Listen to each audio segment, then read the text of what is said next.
All right, what's going on? I have to bring this to you on the fly. I have to just do this right now. I'm too tired. Just flew in. I couldn't get down to the studio. So I'm just going to talk to you about the Roe v. Wade situation. I know everyone in this space are kind of excited, and I'm not really... I got to share 4 P's with you, okay? 4 P's. Some of the things are not things you should get overly excited about. You shouldn't overreact. You should in fact calm down. When you see these kind of decisions come all the way from the top like this, there's always a blind spot, you know, and my job is to point out those blind spots for you. Why this could be a good thing for certain individuals, it's not necessarily a good thing for certain individuals. Have this at the back of your mind always when these things happen, right?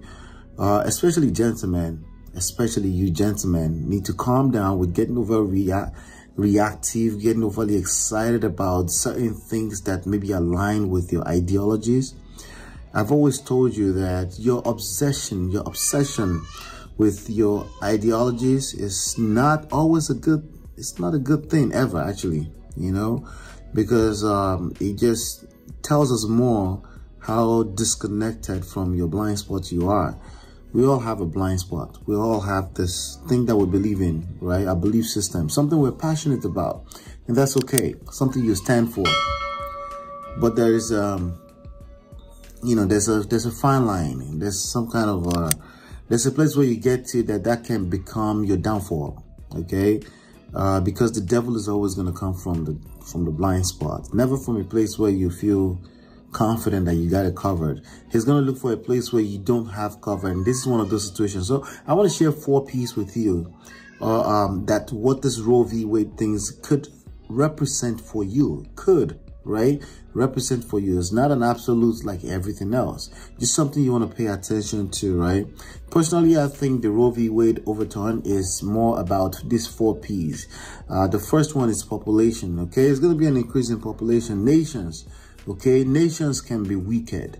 They could do things like this just to increase the population, and particularly a population of a certain type of humans, right? So for you and I, there's a good chance that you walk a straight line, you do the right things, you build legacy for your family, right? So population, right? Population of certain type of people that are now raised in a 2-parent household, people that tend to end up on the street, that don't have a sense of direction in life, right? So if you think about that for a second, then you're like, okay, why would the government, why would the nations want this kind of people? Because these are the kind of people that can end up in prison yards. They can end up becoming people that will be much more useful in a war zone, right? Become power, become human resources with respect to power for a nation to count on in order to, you know, become more powerful than other nations. Is this a bad thing? Not necessarily. Just something that you want to pay attention to, right? So population, prison, that's the second P right there. Prison yards, right? You know, God forbid you and I's children end up in the prison yard. Well, you increase the chances of that happening if you end up sleeping with randoms, run-throughs, and they have babies for you. Then now in this kind of situation, there's going to be an increase in heightened amount, elevated amount of people that will be created from this type of activities. Just human activity, nothing big deal, right? And these are sizable books. They're minimum 200 pages.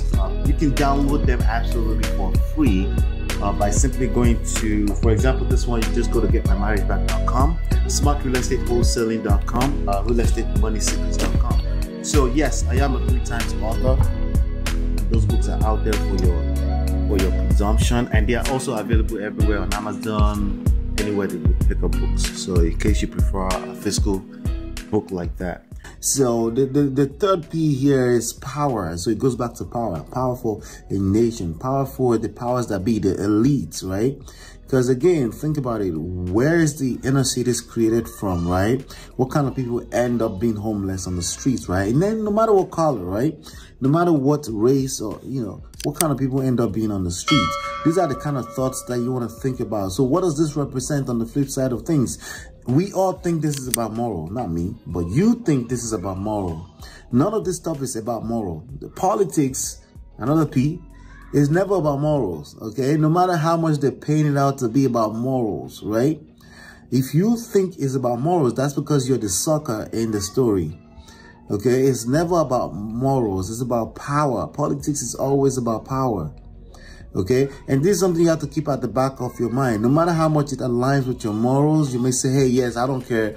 Well, that's good. That's okay too. But these are just the thoughts I want to bring to you to have at the back of your mind. Last but not least, this is about profit. Again, for the elite. So you and I, we just want to go to our regular day job. We just want to take care of our family, right? And no big deal, right? But at the end of the day, it's much more bigger than that. Okay? It's much more bigger than that. All right? So it's about profits, right? It's about profit. All right? It's about profits. What is it about? It's about political power, okay? It's not about morals. Don't be that naive, right? Don't be that naive, okay? You and I at individual level should be concerned about our morals, yes. Bare minimum. I think it will be better off if you have that understanding, especially a gentleman, because we are the leaders of this society. You're going to be much more better off when you understand from this standpoint. So again, population, prison yards, you know, power, political power, precisely, right? Profits. On the flip side of things, this Ruth Bader things is an outrage from the liberalists going at her and her legacy for basically not retiring in good time and basically allowing conservative to end up in the Supreme Court. The key thing I want to point out here is that people will never be satisfied, regardless, right? They point fingers. We all do that, right? So, again, the idea is don't get overly excited. They're getting hungry with their very own her legacy. These things never end. Relax. Focus on your personal, individual life. Because in this world, there's going to be things that will happen that are outside of what you would consider works in your favor, but focus on your individual life so you can thrive in any given world, right? Just be aware of those 5 P's and then think about it again. And if you think this was about morals and you're excited that, you know, people are going to be held accountable for getting pregnant, you're just excited about how helping women control their body, you need to think a little bit, think a little bit deeper, you know, because it's not, okay? There's just powers beyond just the levels. Outside of this context, people controlling this world that, you know, just be a little bit aware, just a little self-awareness when it comes down to that.